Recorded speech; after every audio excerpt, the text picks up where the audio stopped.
as we wait upon the Lord, wait upon the Lord, we will wait upon the Lord. A gente... Verônica, né? Valquíria. Quase que eu acertei, né?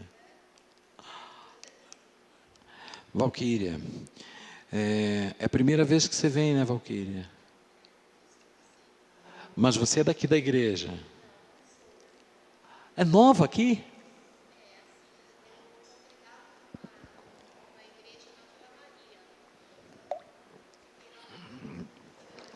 Aham. Sim.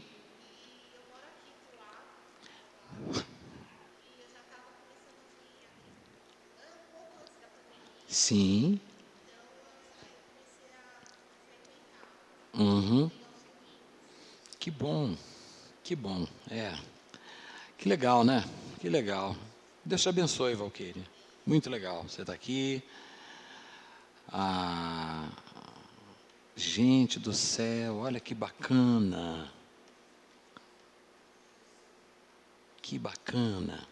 Você pode se sentar aqui, não tem problema. Não precisa ficar assustado de... Tá no tempo, estou começando agora a aula. Você pode virar para cá a cadeirinha se você quiser. Gente do céu, Fátima, tira foto. Eu estou felizão, olha. Elaine, foi bom o dia, né? Teu dia foi bom. Jussara, teu dia foi bom. Renata. Giro. Tranquilo? Tranquilo, Pablito? Marcelo? Ótimo. Fátima, tranquilo o dia? O meu também. Como é o seu nome? Para eu não esquecer mais. Sueli. Sônia. Não esqueço mais. Pronto. Não esqueço mais.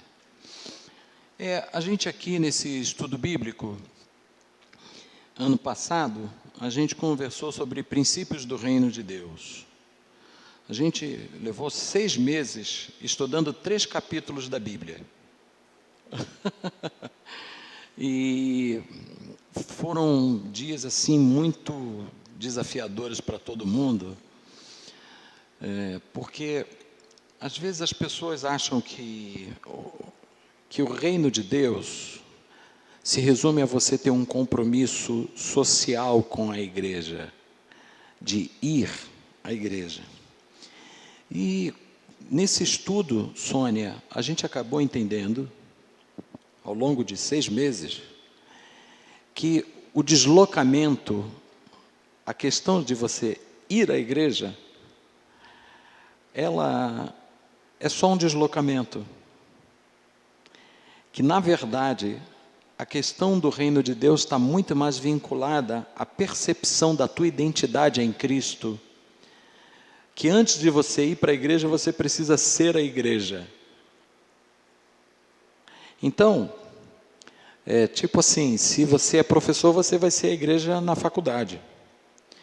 Eu era músico, então eu trabalhava em gravação com artistas da MPB, da música popular brasileira.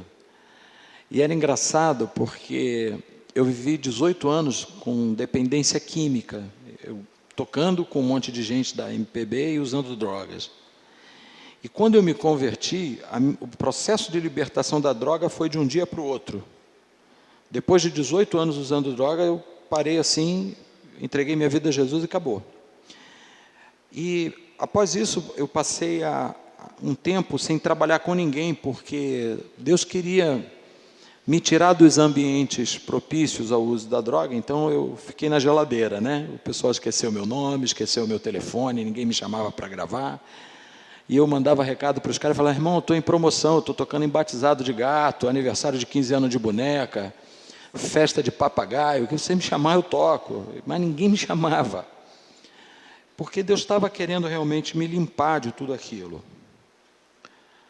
E aí, nesse processo, quando eu voltei a gravar, eu sempre gravei muito com o pessoal de samba.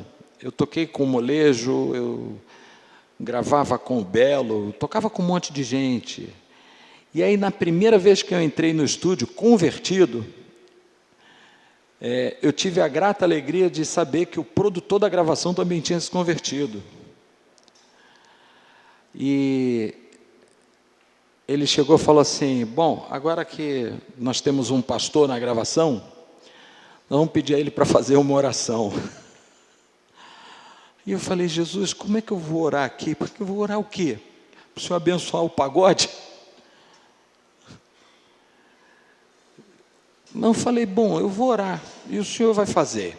E, sabe, eu comecei a perceber que Deus estava me colocando num lugar de gravação, e os caras, assim, quando eu chegava, quem estava usando droga parava. E aí os caras falavam assim, não, e agora vai começar o culto, o Davi chegou, vamos parar. E paravam de usar droga. E quando chegava na hora do almoço, os caras pediam água mineral em vez de pedir cerveja. E aí algumas pessoas começaram a se converter. E um dos maiores produtores de samba, chamado Neném Chama, hoje é presbítero da igreja presbiteriana. Eu chamo ele de irmão Neném. O cara é compositor de um monte de música famosa e hoje é presbítero da igreja presbiteriana.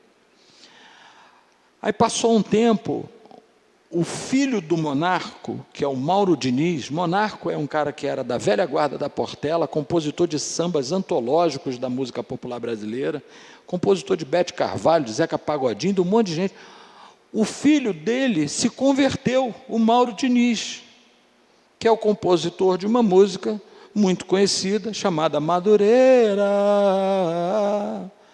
O Mauro se converteu, irmãos. E aí o Mauro pegava o cavaquinho dele, porque ele é um cavaquinista arrojadíssimo, de um nível assim muito alto. O Mauro ia com o cavaco para a roda de samba da Portela, e sentava lá e começava a tocar hino. Só o poder de Deus. E os caras tocando, daqui a pouco os caras... E aí as pessoas começaram a se converter. E aí eu observei que, de alguma forma, Deus estava movimentando a minha vida. Na época eu ainda não era pastor, eu era só um rapaz que ia para a igreja, para ser luz naquele lugar. E hoje, quando eu chego no Rio de Janeiro, que eu ligo para algum produtor, eu estou aqui no Rio. Pô, irmão, vamos tomar um café e celebrar uma ceia ao Senhor. Olha que bacana. Porque a gente entendeu a necessidade de ser igreja antes de ir para a igreja. Porque você pode frequentar uma igreja 30 anos. A pergunta que eu sempre faço é, você morar dentro de uma garagem 10 anos faz você virar um carro? Você vai continuar sendo uma pessoa e não um carro. Então, para você ser igreja, a gente estudou exaustivamente esses 3 capítulos de Mateus, capítulos 5, 6 e 7. No final das contas, a gente falou assim, caramba, quando a gente está precisando da misericórdia de Deus. Eu ia conversar com o Márcio Varanda, ele falava assim, pô, a gente está levando aqui um sarrafo santo, né, apóstolo? E hoje a gente tem a alegria de, depois de ter estudado 6 meses de princípios do reino, a gente ainda se avalia nesses princípios, né? Tem coisas que a gente aprendeu que são muito sérias, como, por exemplo, uma questão que aflige muito as pessoas hoje é como lidar com a ofensa. Você lida com a ofensa por uma perspectiva, às vezes, muito pessoal. Uma vez eu estava lendo um livro de um autor chamado Watchman Nee. Ele escreveu um livro sobre autoridade espiritual, ele escreveu da cadeia. Ele foi preso na China porque ele se converteu, e a China já era comunista e não podia ter crentes lá. E o Watchman Nee, ele escreveu um livro chamado Autoridade Espiritual. E nesse livro, ele fala um negócio que choca muito o pastor. E o que ele diz nesse livro? Que eu não sou autoridade. Eu represento uma autoridade. E ao mesmo tempo que isso me chocou quando eu li, depois me deu uma segurança tremenda. Então, eu percebi que o fato de eu representar uma autoridade trazia para mim, Sônia, uma leveza. Porque quem tem problema comigo não tem problema comigo, tem problema com quem me investiu de autoridade, então vai resolver com ele. E aí deixou de ser pessoal. Olha que leveza. Aí eu passei a chutar a bola para qualquer direção. Pode.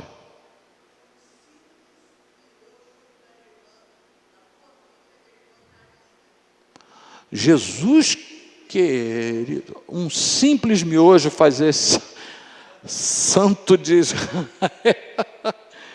Então, irmãos, eu comecei a perceber o quanto era importante ter leveza no reino de Deus, sabe?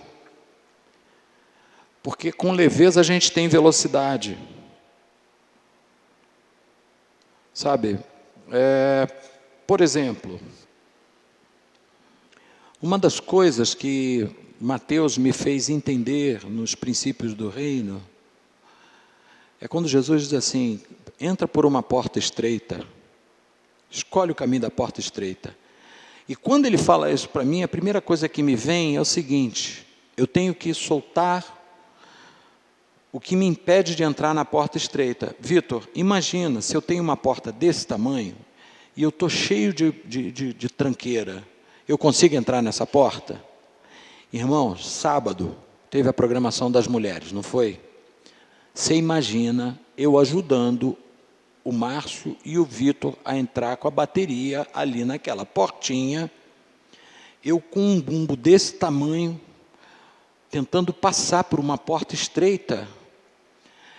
E eu lembrando disso aqui agora, eu me sinto encorajado pelo Espírito Santo a dizer para você o seguinte: a gente tem que se desfazer de muita bagagem para entrar por uma porta estreita, porque se você tentar entrar com tudo que você traz, você não passa.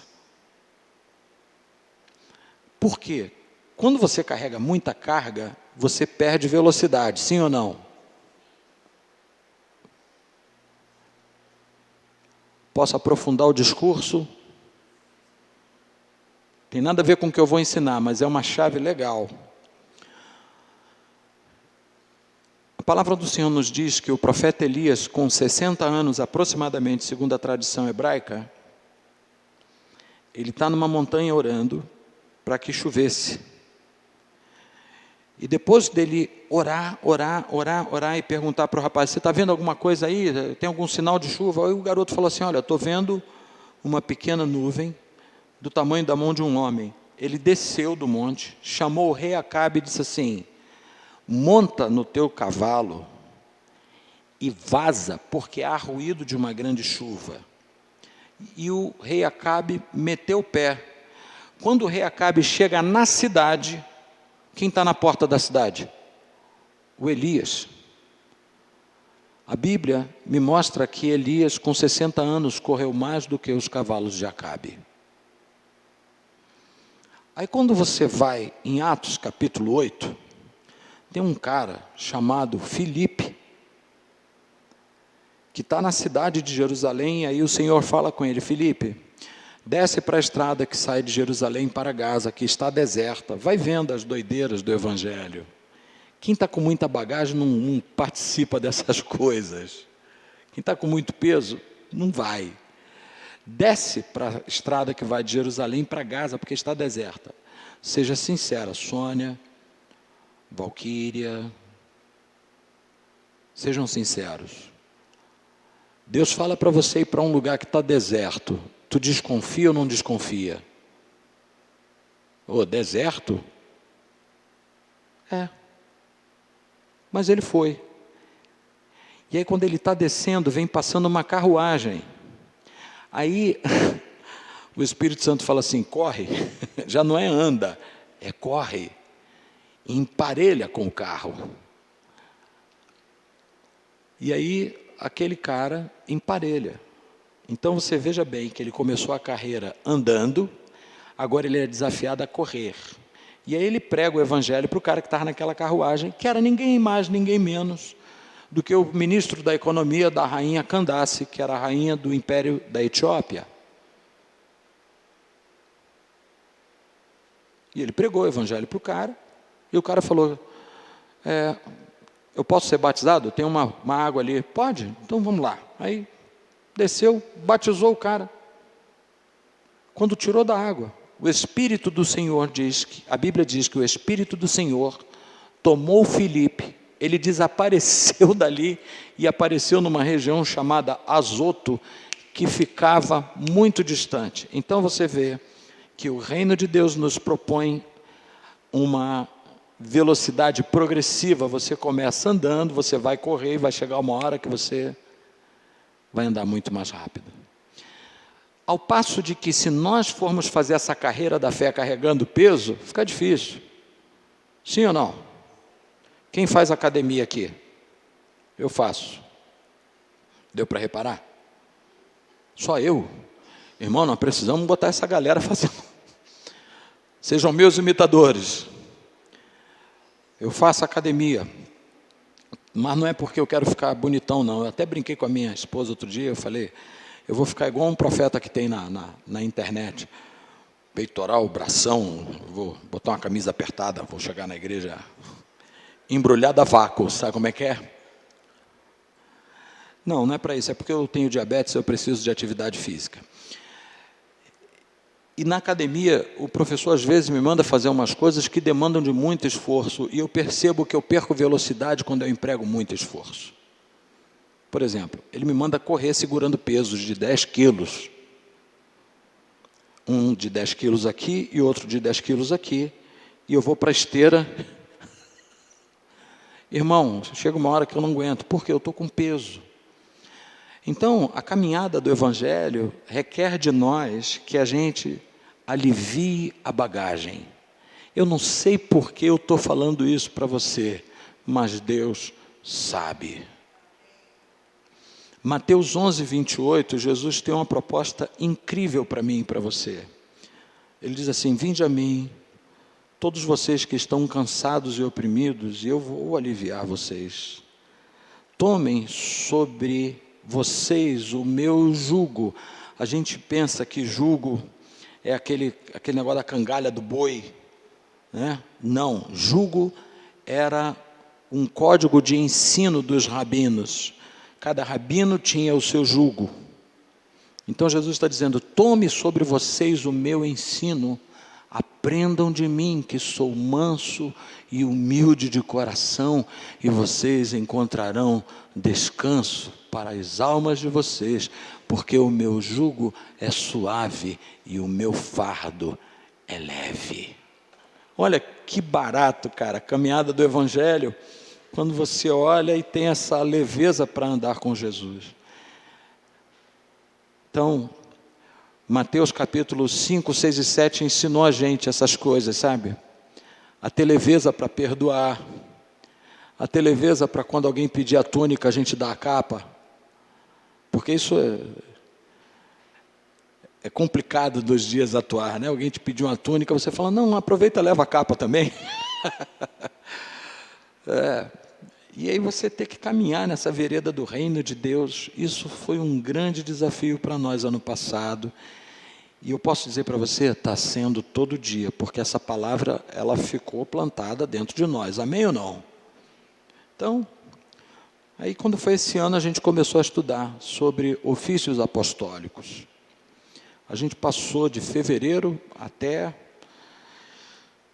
acho que meio de março, tratando sobre o apostólico, sobre apóstolos, porque tem uns caras aí que dizem que isso não existe mais.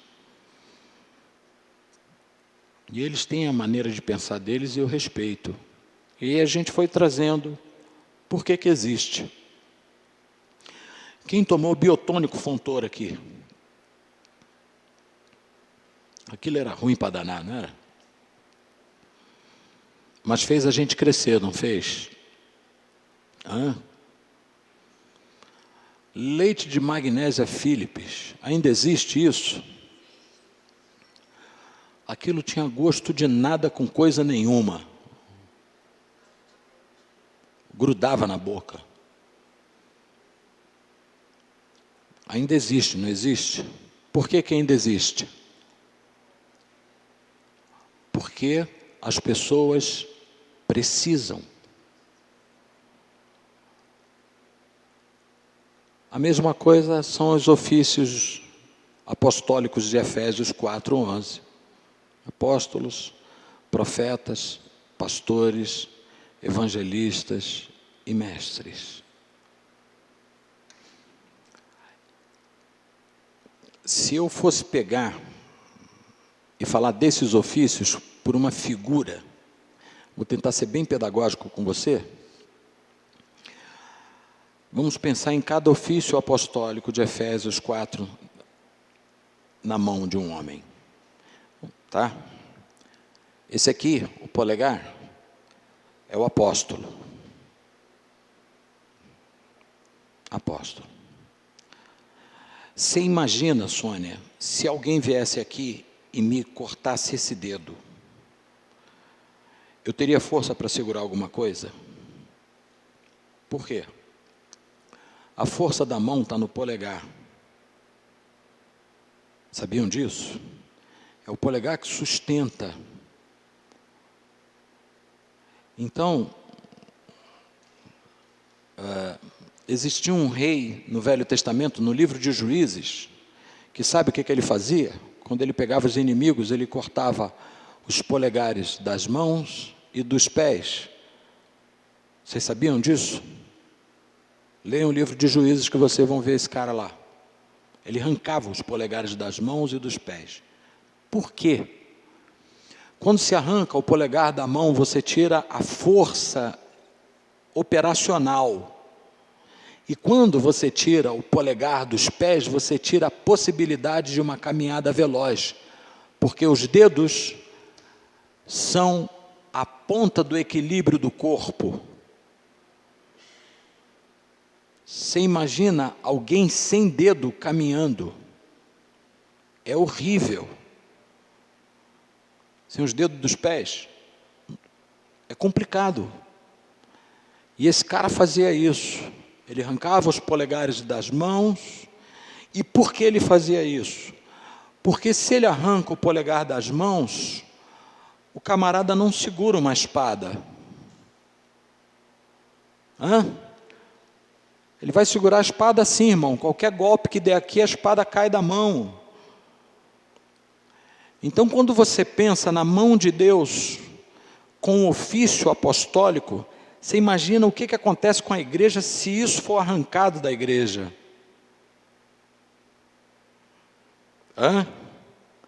Então, os apóstolos existem para que a igreja tenha força.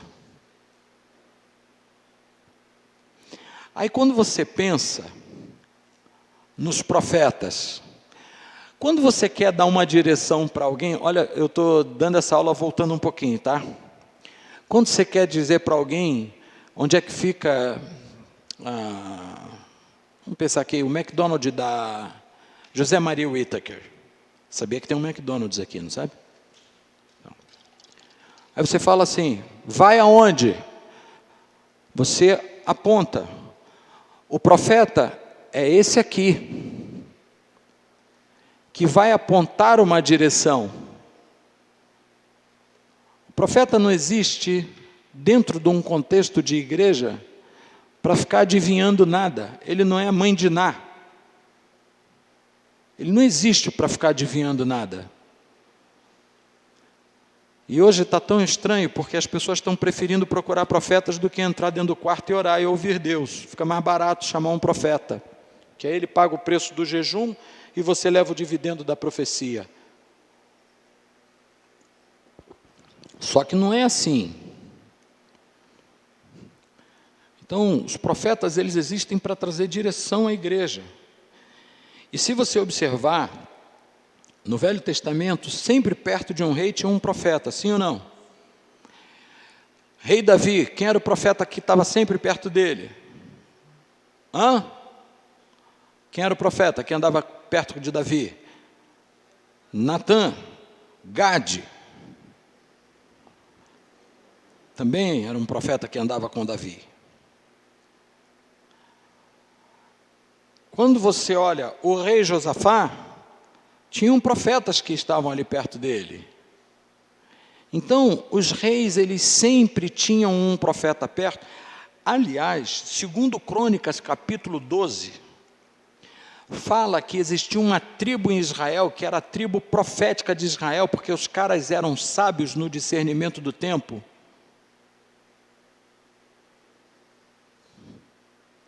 Então, os reis não saíam para a guerra sem consultar essa tribo. Os caras sabiam dar direção da coisa. Então, os profetas existem para dar direção. Aí depois, vem esse dedo aqui, que por razões claras eu não vou destacá-lo. Se você olhar a minha mão, esse dedo aqui, você vê que ele vai mais longe do que os outros, sim ou não? Ele é maior, mas isso não confere a ele primazia sobre os outros. Quem é esse cara aqui nos 5 ministérios apostólicos? Esse é o evangelista. O evangelista vai nos lugares mais esquisitos. Tem um cara chamado, isso aí você vai estudar, quando a gente for falar sobre evangelismo profético, existiu um cara chamado Reinhard Bonk, que escreveu um livro chamado Evangelismo pelo Fogo. Esse cara na África, Deus usava ele para ressuscitar morto, ele pregava para 800 mil pessoas de dia e 1 milhão à noite. Você tem ideia do que é? 1 milhão de pessoas ouvindo a palavra? Reinhard Bonk. Então, ele chega em lugares que só ele para ir, por isso que a igreja envia. O cara tem uma paixão por almas, por pregar a palavra. E numa igreja apostólica, o evangelista não é alguém que dá um folheto. Eu sou de uma época que dia de domingo de tarde a gente saía. Você também é dessa época, filho?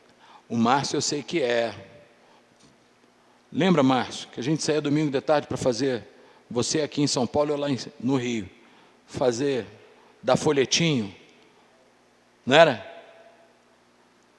Eu vou te dizer como é que funciona o evangelismo apostólico. Tem um garoto na Argentina, hermano, chamado Lucas Conslier. Ele está em casa, o Espírito Santo fala com ele assim: Lucas, se arruma e vai para a estação de trem. Ele levanta e vai. E aí quando ele chega lá, o Espírito Santo fala com ele assim: aquela pessoa que está vindo ali, o nome dela é fulano de tal, o pai dela se chama fulano de tal, a mãe se chama fulana de tal. Essa pessoa está saindo agora para ir para um médico, ela tem câncer terminal. Coloca a mão sobre ela que eu vou curar. O Lucas faz isso. Ele impõe a mão, ora, a pessoa é curada e recebe a Jesus. É diferente de dar um folheto. Porque o evangelismo no apostólico, ele vem com uma carga de unção e de atitude muito mais violenta. Lá na Suíça, o período que eu pastoreei lá, a gente uma vez saiu para Gare Cornavin, que é a estação de trem de Genebra, para dar folheto. Sabe o que aconteceu? Ninguém recebia. Bonjour, madame. Je vais vous donner quelque chose par rapport à la parole de Dieu. Je ne veux pas. Bom dia, madame. Eu queria lhe dar um folheto da palavra de Deus. Não quero. Rejeita, sim. Agora, irmão, quando você chega com um peso desse de palavra, esse é o evangelista. E esse aqui? Por quê?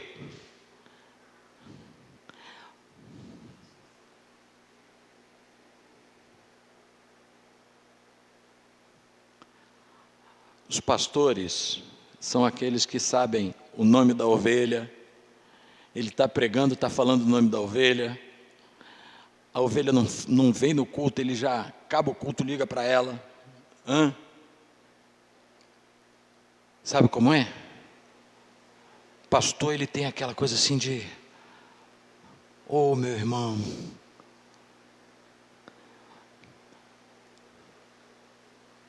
pastor é alguém que tem aliança com o rebanho. Para ser pastor tem que ter cheiro de ovelha.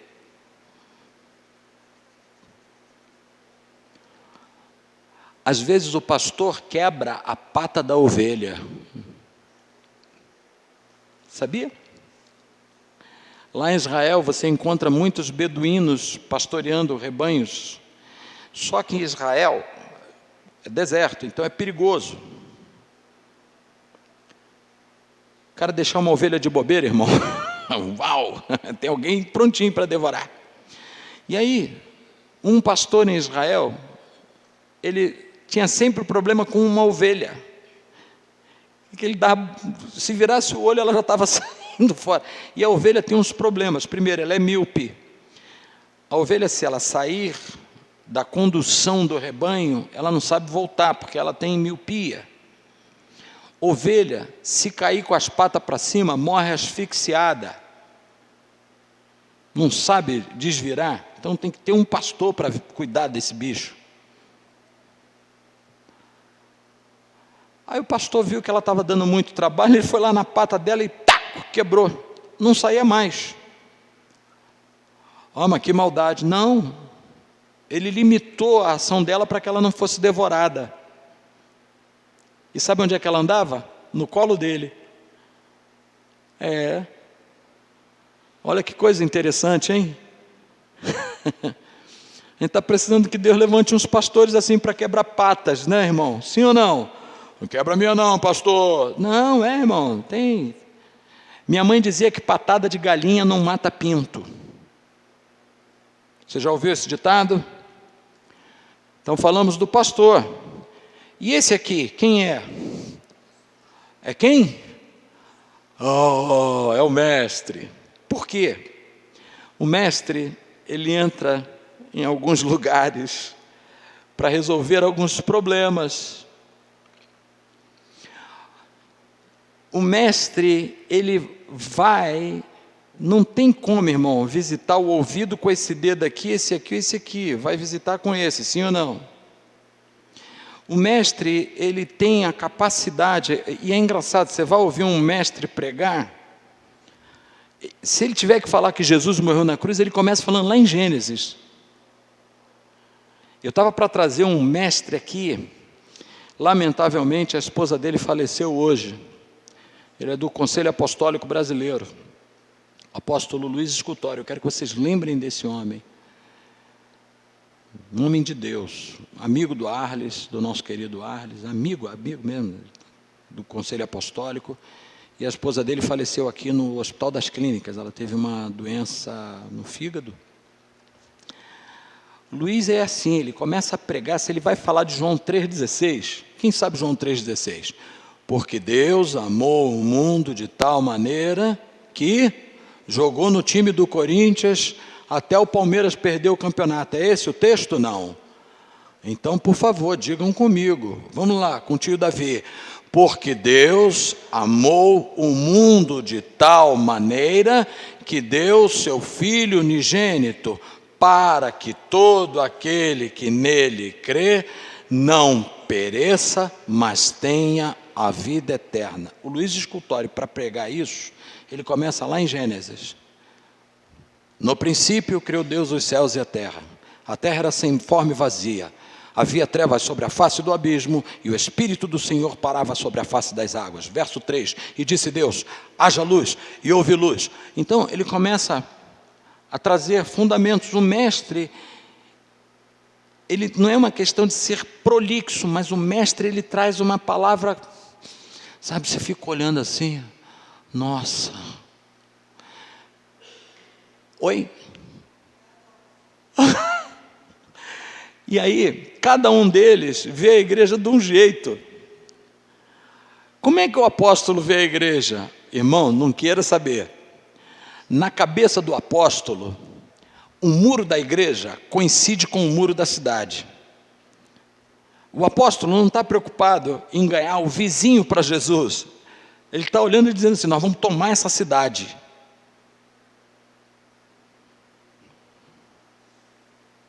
Então o apóstolo olha para o rebanho, sabe como? Soldado.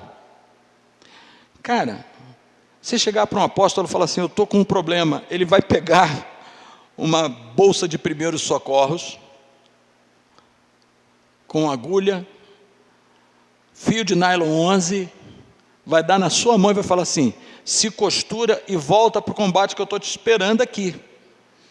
Porque o apóstolo, ele tem tanta sede de conquista no reino de Deus, ele quer ver uma cidade tomada pelo reino de Deus, que ele não está acostumando a lidar com ovelha, ele lida com soldados. Apóstolo é um cara acostumado a levar açoite. O apóstolo Paulo diz na carta aos Coríntios, olha como é que é a cabeça de um apóstolo: porque eu me gastaria, e me deixarei gastar ainda muito mais, amando-vos cada vez mais, mesmo sendo por vós cada vez menos amado. Olha a cabeça de um apóstolo, cara. Ele tem consciência de que ama, mesmo sabendo que é menos amado, porque ele quer amar, ele quer o reino avançando. O profeta, ele vai olhar a igreja e não vai ver soldado, ele vai ver a noiva. Aí o profeta fica assim: menina, vai se arrumar, seu noivo está chegando, vai pentear esse cabelo, vai se perfumar. Porque o profeta, ele tem o ofício de preparar a igreja para encontrar o noivo. O profeta está preocupado em como a noiva vai chegar nesse casamento. Me diz uma coisa, as meninas, no dia do seu casamento, como é que você estava? Diga: linda. Diga: você estava linda? Diga: cheirosa. Teve alguém que te colocou assim, sim ou não? O profeta serve para isso na igreja. O profeta denuncia pecado, o profeta confronta pecado, o profeta traz estrutura de santidade para a igreja. Então ele olha a igreja como noiva. O evangelista vai olhar a mesma igreja de uma forma diferente do apóstolo e do profeta. O evangelista vai olhar a igreja, sabe o quê? Como trigo. Trigo, todo mundo tem que dar fruto. Você tem que ganhar alma para Jesus. Vai para o evangelismo, abestado. Para de assistir Faustão.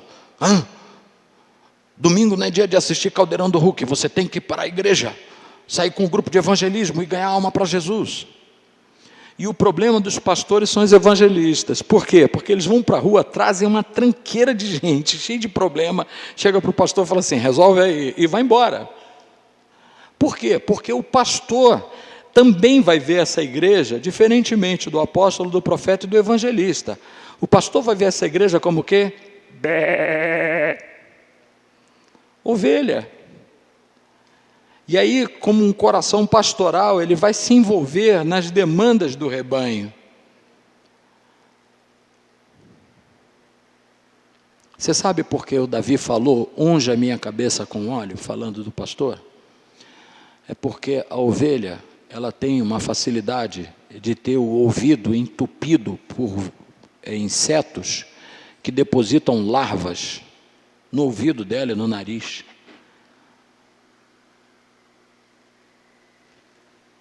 E aí, quando o pastor joga óleo na cabeça dela, ele impede que esses insetos entrem no ouvido e no nariz.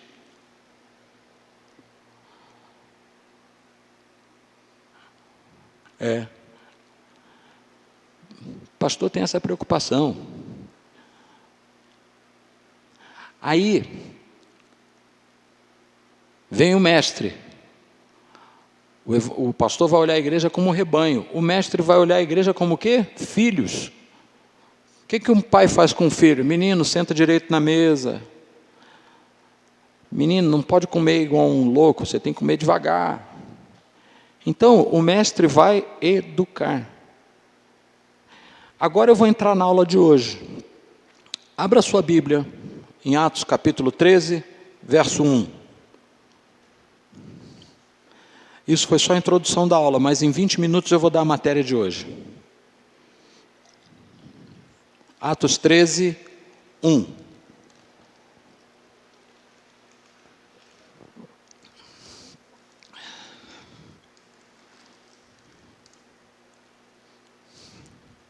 Quem achou, pode ler para mim? Pode ler? Valquíria, por favor, leia.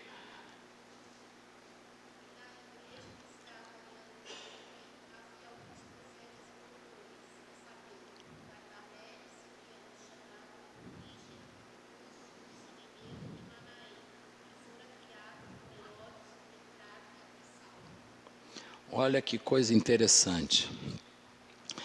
Eu amo esse texto. Na igreja que estava em Antioquia tinha alguns profetas e mestres. Nós temos 5 ofícios apostólicos: apóstolos, profetas, pastores, evangelistas e mestres. Na igreja de Antioquia tinha o quê? Profetas ou mestres e doutores. É uma igreja rock and roll, né? Igreja rock and roll. Tinha profetas e doutores. Aí o Espírito Santo fala. Os caras estavam jejuando, verso 2.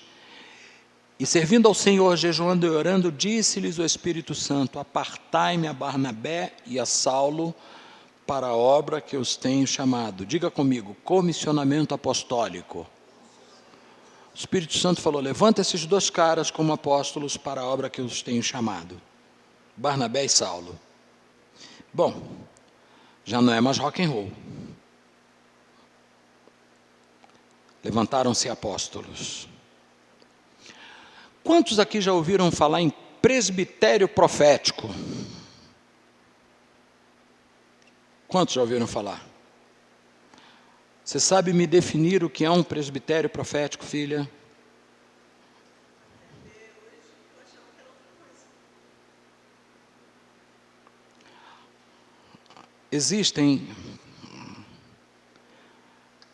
Nós temos um costume muito ruim.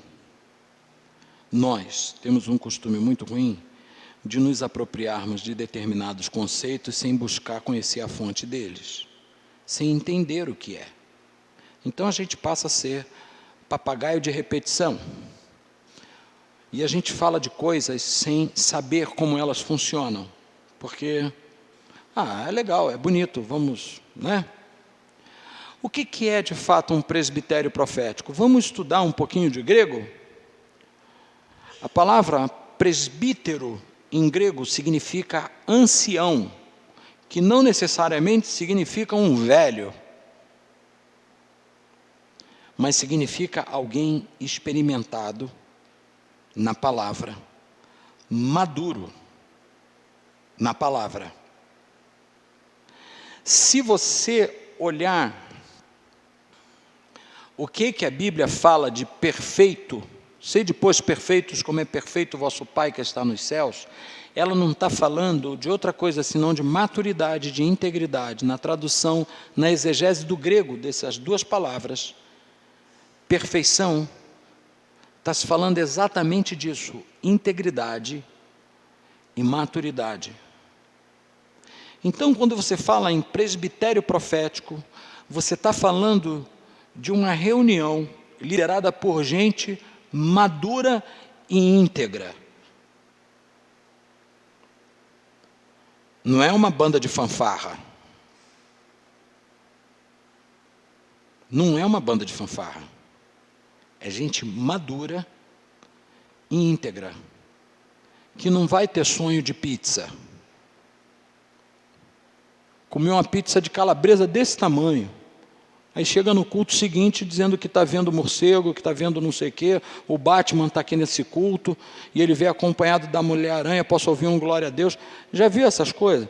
A Esté conta uma muito engraçada, que eu não vou dizer a igreja que ela foi. Pastor Esté, ela disse que foi numa igreja, irmão, e o pastor falava assim: iniquidade, repitam comigo. Aí o povo, iniquidade, como se fosse uma celebração da palavra. Quando iniquidade, irmão, um troço tão grave na vida de uma pessoa, e os caras não estão sabendo, estão falando de iniquidade como se fosse hambúrguer, pizza de pepperoni. Sabe? E aí as pessoas vão usar presbitério profético sem saber o que isso representa na verdade. E o nosso e-book está aí, mostrando para nós o que é um presbitério profético. Primeiro, eu quero dizer para você que presbítero é alguém maduro na fé. Ninguém pode ser nomeado presbítero na igreja se não for maduro na fé. É um ancião, que não necessariamente é um cara de 70 anos, mas é um cara maduro e íntegro. O que é uma pessoa madura na fé? Quem pode me ajudar a entender? Hã?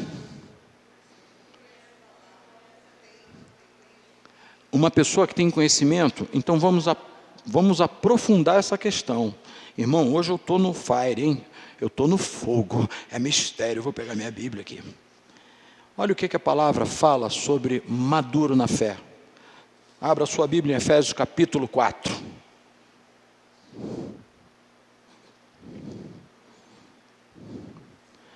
Tem coisas que não estão no e-book que Deus vai me dando na hora aqui, sabe, irmão? Efésios capítulo 4.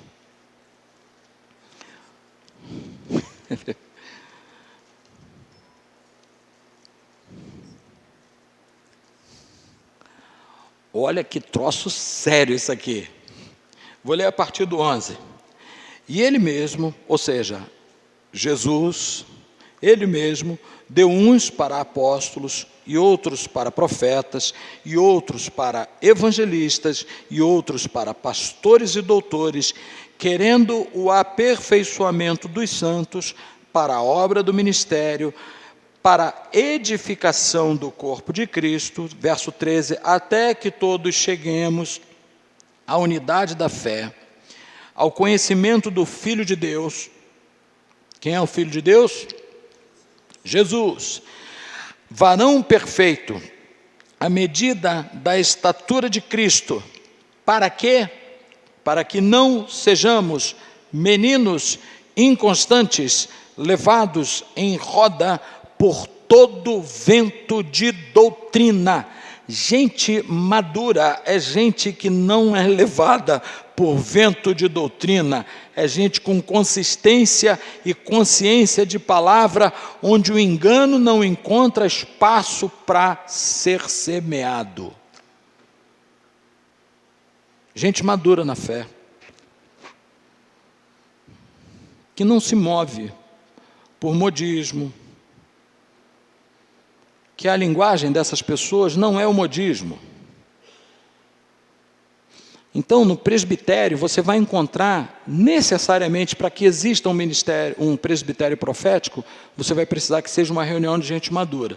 Segundo, um presbitério profético, ele não é convocado senão pelo apóstolo da igreja. Sabia disso? Quando você vai ler as cartas do Apocalipse, eu sou pastor de formação teológica batista, ok?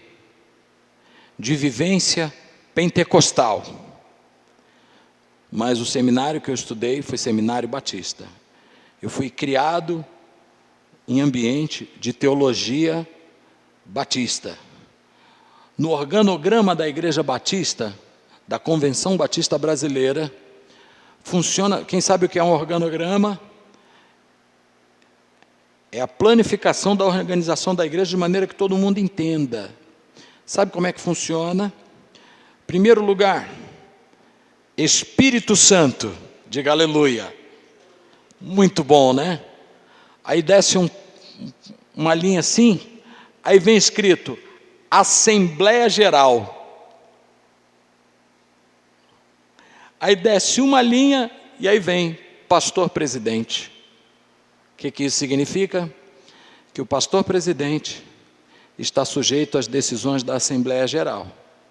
Só que quando eu leio Apocalipse 2, eu vejo as cartas das igrejas escritas por João, inspirada por Jesus, não está sendo dirigida à Assembleia Geral, está sendo dirigida ao pastor presidente da igreja. Quer dizer que na hora do sarrafo comer, as costas que vai para o pelourinho é a do pastor, mas na hora das decisões é a Assembleia Geral? Vocês entenderam a colocação que eu fiz? Então, quando nós olhamos um presbitério profético, a gente entende que a primeira pessoa que vai receber essa palavra para se juntar a um presbitério profético, não é a irmã que está fazendo salgadinho na cantina, não, irmão, é o apóstolo da igreja. No nosso caso, como é o nome dele? Como é o nome dele? Como é o nome dele? Arles Marques. Deus vai falar com ele. Arles, convoca um presbitério profético? E para que vai se convocar um presbitério profético? Irmão, se é profético, significa que Deus está mandando convocar homens maduros. Alô? Homens maduros, diga comigo, gente madura. E por ser profético, é para quê? Para dar direção. Presbitério profético não é para dar conga, presbitério profético não é para dizer sobre casa própria, não, é para dar direção ministerial, estabelecer visão, estabelecer palavra do céu, revelação do reino específica para pessoas que estão na liderança. Amém? Então, se alguém falar com você, vamos fazer um presbitério profético, você pergunte, quem é o apóstolo que recebeu essa direção? Porque ela tem que vir sobre um apóstolo. Amém? Ela tem que vir no meio de gente íntegra, no meio de gente madura na fé. Amém ou não? Diga glória a Deus. E acontece um negócio nesse ambiente. No livro de 2 Reis, existiu um profeta chamado Eliseu. Chegaram para Eliseu e falaram assim, Eliseu, profetiza aí. Aí ele disse assim, trazei-me um tangedor que saiba tocar bem. Significa que para que haja unção profética, algumas coisas se fazem necessárias. Primeiro, o profético não se sustenta no ambiente onde não há intercessão eficaz. Vou repetir a frase, vou perguntar na prova. O profético não se sustenta num ambiente onde não há intercessão eficaz. O que é intercessão eficaz?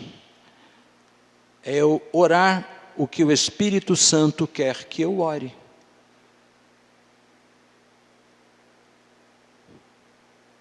Como eu vou saber o que o Espírito Santo quer que eu ore? Querido, Salmo 25, 14. A intimidade do Senhor são para aqueles que o buscam. Jeremias 33, 3. Clama a mim e eu vou te anunciar coisas que você não conhece. Jeremias 29. Buscar-me-eis e me achareis, quando me buscardes de todo o vosso coração.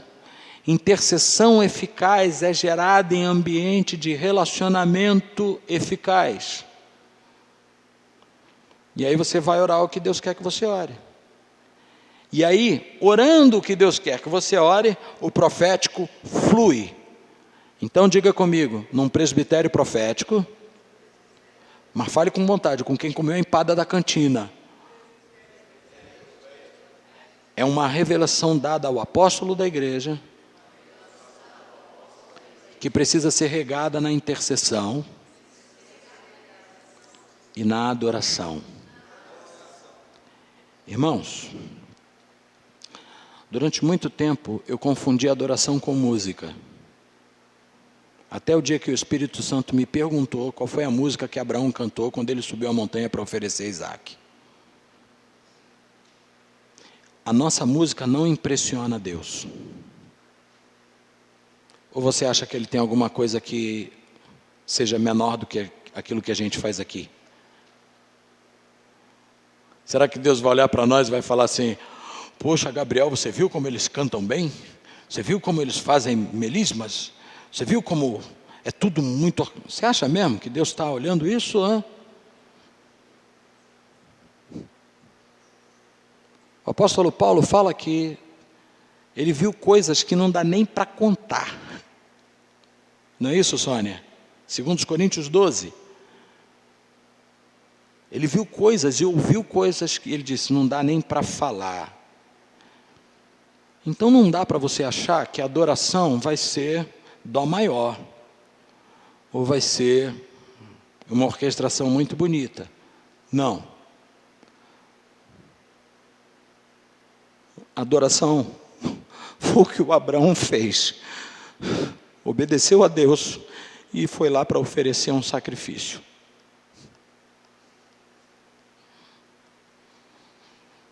Aquilo foi adoração, porque inclusive é a primeira vez que a palavra adoração aparece na Bíblia. Gênesis 22. E quem falou isso foi um cara que é chamado amigo de Deus. E Abraão, depois de 3 dias, olhou e viu um monte de longe e disse aos seus moços: ficai vós aqui, e eu e o moço subiremos, e tendo adorado, voltaremos para vós. Você não acha essa palavra em nenhum outro lugar antes de Abraão. Então, você começa a entender que performance não é adoração. Eu estava conversando com um líder lá na Suíça de uma igreja, líder de adoração de uma igreja.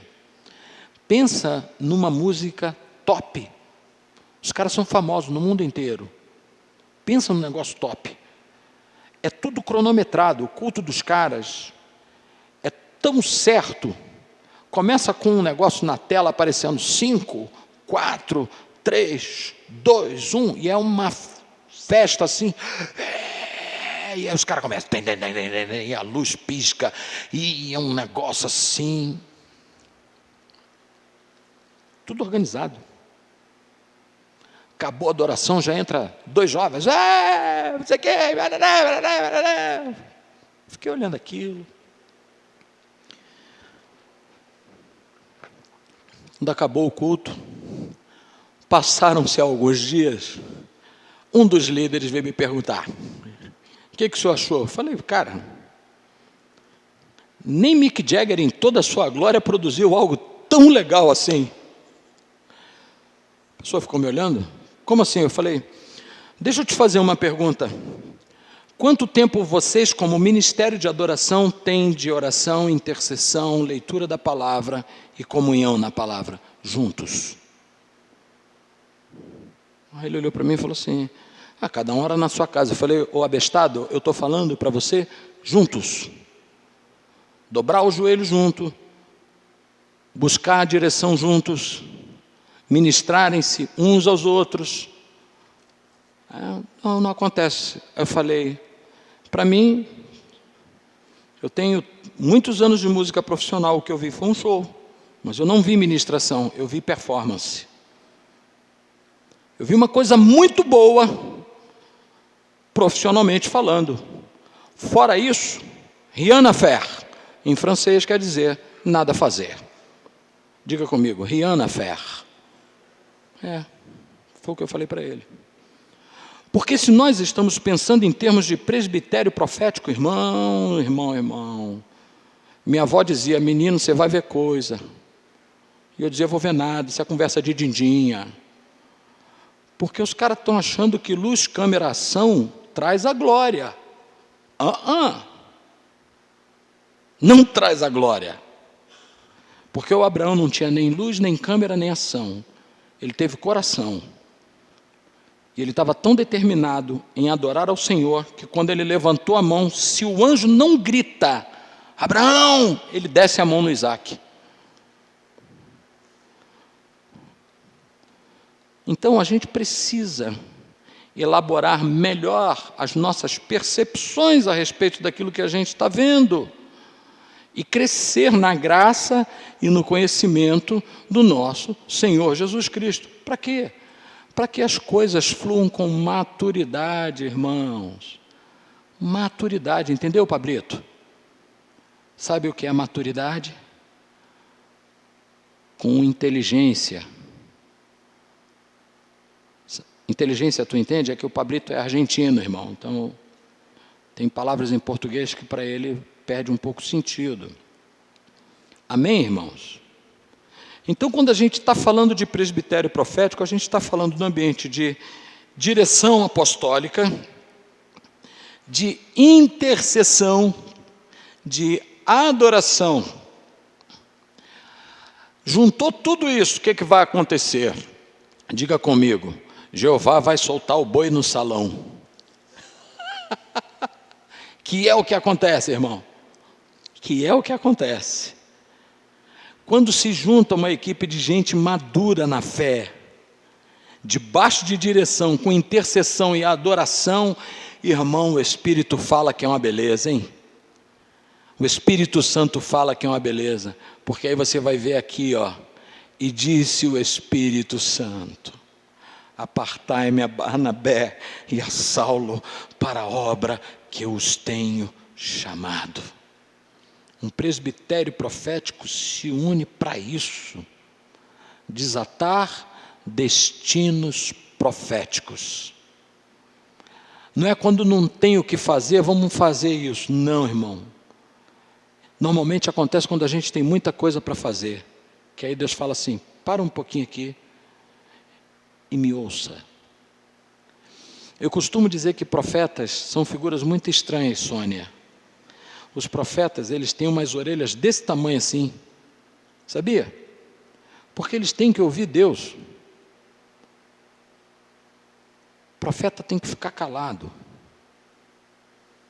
E só abre a boca quando Deus fala. Porque se o profeta falar quando Deus calou, dá ruim, irmão. Dá ruim. Então, num presbitério profético, vamos de novo, a gente precisa de direção. Diga comigo: direção, intercessão, adoração, gente madura. E aí Deus faz a festa. Pode falar.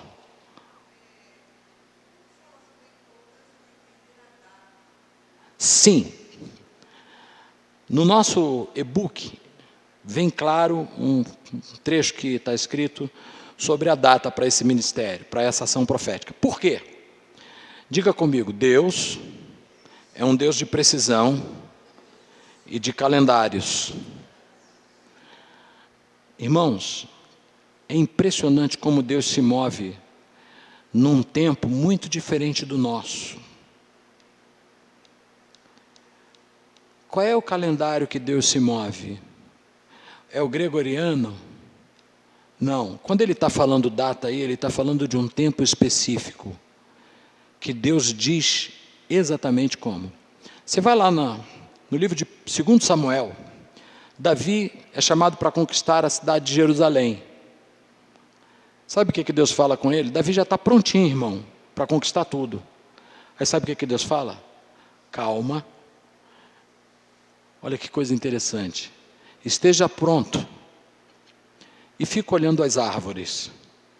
Quando elas começarem a balançar, sobe e conquista a cidade, porque sou eu que estou me movendo sobre a copa das árvores.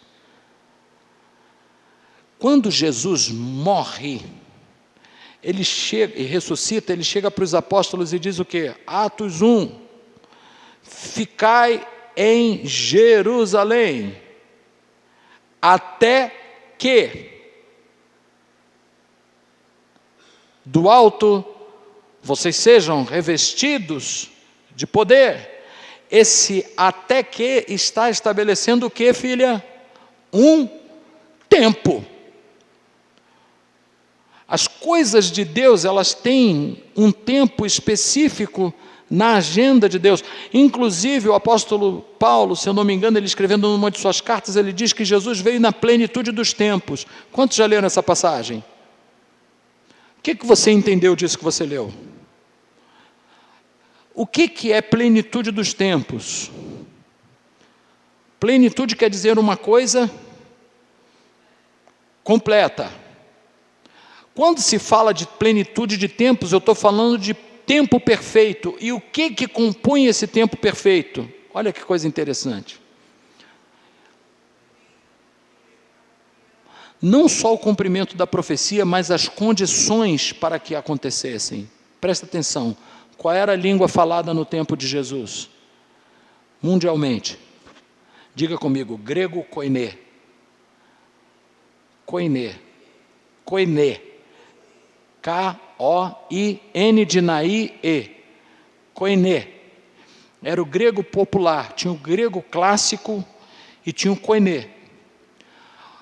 A língua hebraica era a língua da religião judaica. O latim era a língua do Império Romano.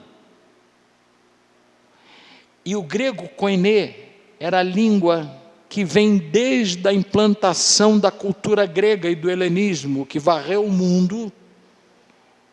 Tá? Alexandre o Grande, já ouviram falar desse rapaz, né? Nasceu aqui em Moema. Esse cara conquistou o mundo inteiro conhecido. Ele trouxe a cultura helenista e ele estabeleceu o grego como língua oficial do mundo ocidental. Os romanos se apropriam dessa cultura. E aí o mundo inteiro está falando uma só língua. Você sabe quantos anos durou o Império Romano? Diga comigo, 430 anos.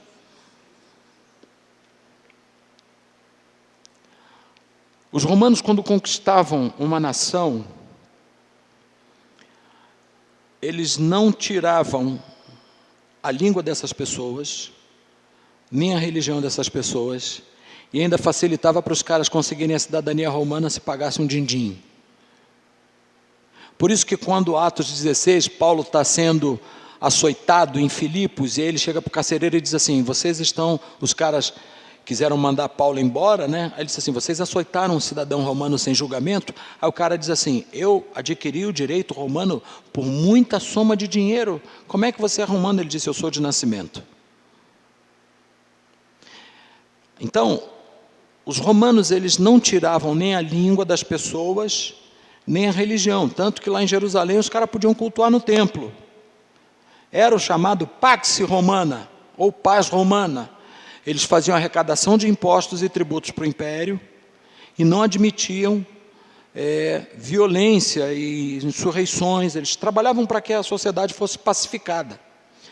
Nesse contexto histórico, onde o grego está varrendo todo mundo conhecido, Jesus nasce. O evangelho começa a ser propagado. Porque se fosse propagado só para os judeus, qual seria a língua que eles iriam falar? Hebraico e aramaico.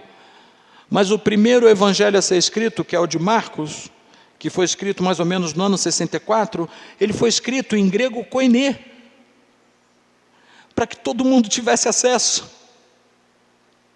Isso é plenitude dos tempos, onde todas as coisas estão convergindo para que o evangelho...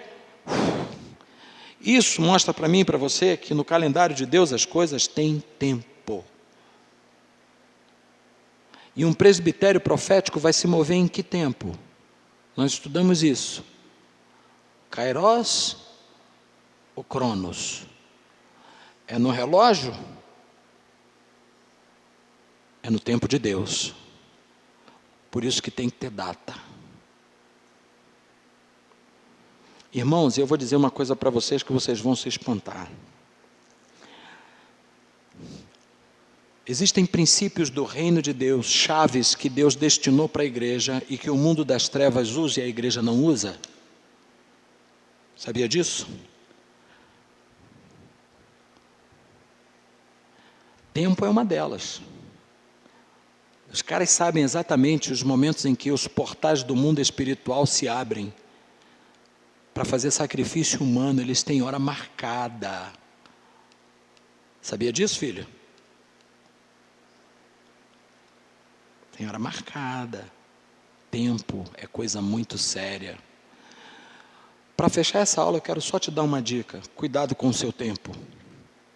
Porque alguém pode te tirar R$10, R$1.000, R$5.000. Você pode recuperar. Agora o tempo não volta.